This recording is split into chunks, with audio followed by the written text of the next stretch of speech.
आप देख रहे हैं अखबार जगत। आज हमारे साथ स्टूडियो में मौजूद है आचार्य विद्याश्री। आपका बहुत बहुत स्वागत है देवी जी। आज हम बात करेंगे रूप चौदस विषय पर। देवी जी, आप क्या समझती है कि रूप चौदस का कितना महत्व है? देखिए, कार्तिक मास में कृष्ण पक्ष की जो चौदस रहती है, वैसे तो उसको नरक चतुर्दशी भी कहते हैं और वर्तमान नाम इसका रूप चौदस है। इस दिन आपने देखा है कि बहुत सी हमारी माता बहनें श्रृंगार करने के लिए अलग अलग प्रकार के संसाधन का प्रयोग करती है, पर इसका पौराणिक महात्मा यह है कि इस दिन उपटन लगा करके तारों की छाँव में स्नान करना चाहिए। अब बात आती है नरक की। नरक भी भगवान विष्णु जी की सृष्टि का एक अंश है। अब उसमें क्या है, सबके सब वैसे आपने देखा होगा कि आप सुना भी है कि आप पाप करोगे तो नरक में जाओगे। खैर, हमको नरक में जाने की आवश्यकता ही नहीं पड़ेगी अगर हम भगवान श्री हरि भगवान के भक्त हैं तो। और उसके लिए क्या करना चाहिए हमको? नरक चतुर्दशी के दिन कम से कम हो सके 108 दिए लगाने चाहिए।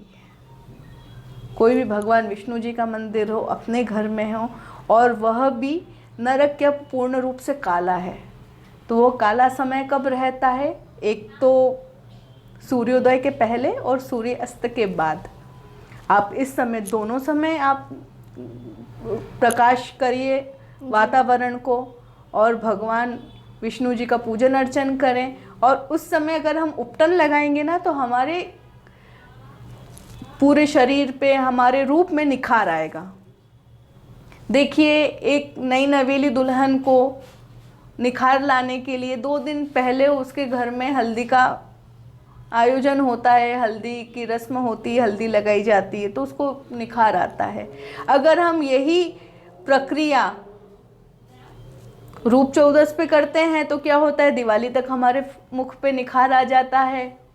और अगर यही प्रक्रिया माताएं बहनें प्रति महीने करें तो उनके मुख पे तो वैसे ही निखार रहेगा। पर वैसे क्या है, आजकल की रोज़मर्रा के जीवन में किसी को इतना समय नहीं मिल पाता, तो रूप चौदस का विशेष दिन इसलिए भी हमने रखा है कि हमारे स्वरूप का हम किस तरह से श्रृंगार कर सकें। देखा है हमने, बहुत सारे ब्यूटी पार्लरों में माताओं की, बहनों की भीड़ लगी रहती है, लंबे लंबे चौड़े अपॉइंटमेंट लगे रहते हैं, क्योंकि अगले दिन दिवाली है, अच्छा दिखना है, अच्छा संवरना है।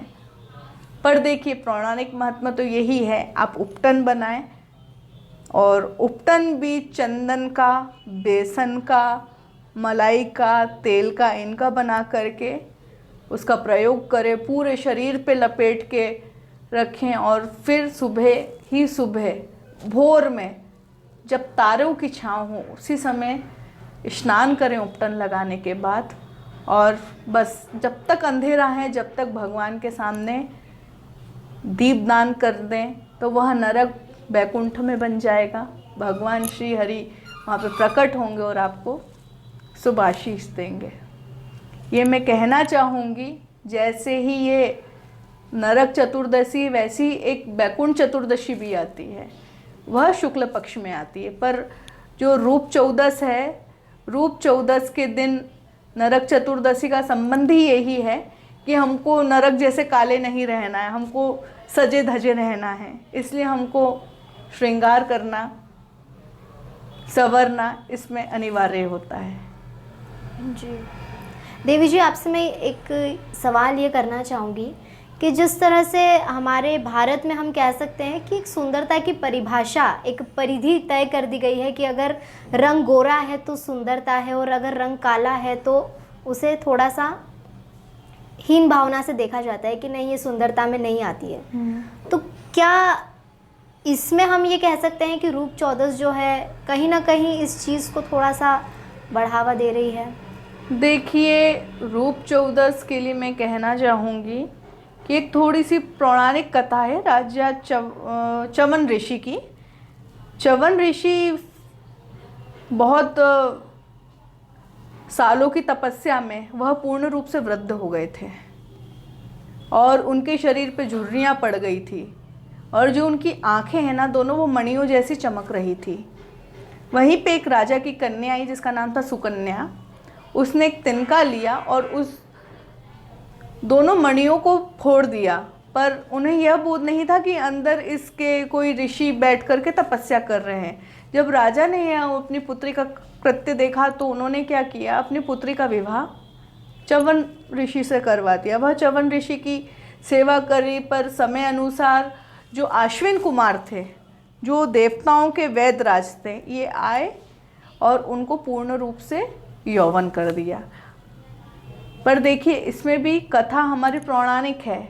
अगर कोई जिस तरह से कोई लगता है कि कोई कुरूप है, किसी का चेहरा इतना आकर्षित नहीं है, तो वह अगर इस दिन सच्चे मन से अश्विन कुमार को अगर भज लेगा, पूज लेगा, तो देखिएगा उसको 6 महीने के अंदर उसके शरीर पे, उसके स्वरूप पे बहुत अच्छा निखार आने लगेगा। क्योंकि हमारे शास्त्र प्रमाण दे रहे हैं ना इसका, कि जिस तरह से एक वृद्ध च्यवन ऋषि यौवन हो सकते हैं सिर्फ एक अश्विन कुमार के आशीर्वाद अनुसार, तो हम क्यों नहीं हो सकते। और इसके लिए तो देखिए आप जितनी भी प्रकार की आप संसाधन आजकल की माताएं जो यूज़ कर रही हैं, जो इस्तेमाल कर रही हैं, जैसे पाउडर है, ये वो है, तो इसके अगर स्थान पर वह कुछ अच्छा अपना आहार रखेगी, सात्विक आहार रखेगी, तो उनके मन तो शुद्धि होगी ही होगी, ऊपर उनके चेहरे पे भी वह तेज आएगा।